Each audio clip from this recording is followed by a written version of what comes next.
భారీ భూకంపం రష్యాని వణికించేసింది.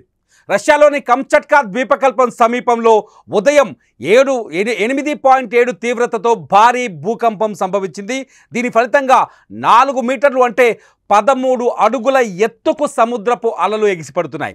America, Japan, ఇతర సమీప దేశాలకు పసిఫిక్ మహాసముద్రంలో సునామీ హెచ్చరికలు జారీ చేశారు. ఈ భూకంపం కారణంగా గ్రామాలను ఖాళీ చేయించడంతో పాటు కొన్ని భవనాలకు నష్టం వాటిల్లినట్టు అధికారులు తెలిపారు. యుఎస్ జియోలాజికల్ సర్వే ప్రకారం సముద్ర లోతులో భూకంపం సంభవించింది. మొదట భూకంప తీవ్రతను 8గా నివేదించింది, కానీ తర్వాత దానిని 8.7కి అప్గ్రేడ్ చేసింది. అమెరికా అధికారులు అలాస్కాతో సహా కొన్ని ప్రాంతాలకు సునామీ హెచ్చరికలు జారీ చేశారు. హవాయిని తక్కువ స్థాయిలో సునామీ హెచ్చరికలలో ఉంచారు. జపాన్ వాతావరణ సంస్థ కూడా సునామీ హెచ్చరిక జారీ చేసింది.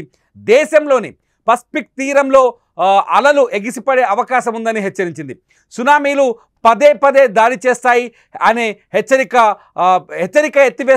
ఎత్తివేసే వరకు సముద్రంలోకి ఎవరు వెళ్ళకూడదని, తీరాన్ని చేరుకోవద్దని ఆ ఏజెన్సీ తెలిపింది. మొత్తానికి రష్యాలో సునామీ అంటే యుఎస్ జియోలాజికల్ సర్వే ప్రకారం భూకంపం లోతులో, సముద్రం లోతులో దాదాపు 19.3 కిలోమీటర్ల లోతులో సంభవించినట్టు తెలుస్తోంది.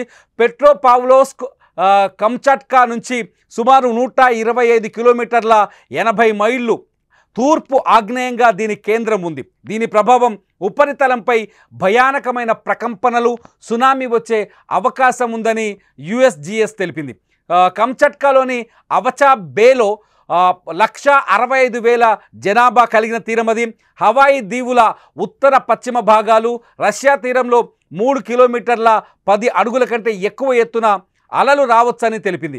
దక్షిణ కొరియా, ఉత్తర కొరియా, తైవాన్ తీరాలలో 0.3 మీటర్ల కంటే తక్కువ ఎత్తున సునామీ అలలు రావచ్చని తెలిపింది. ప్రాథమిక నివేదికల ప్రకారం ఈ భూకంపం వల్ల ఇప్పటి వరకు ఎవరికీ ఎలాంటి ప్రమాదం జరగలేదని కంచట్కా గవర్నర్ వ్లాదిమిర్ సోలోడోవ్ తెలిపారు.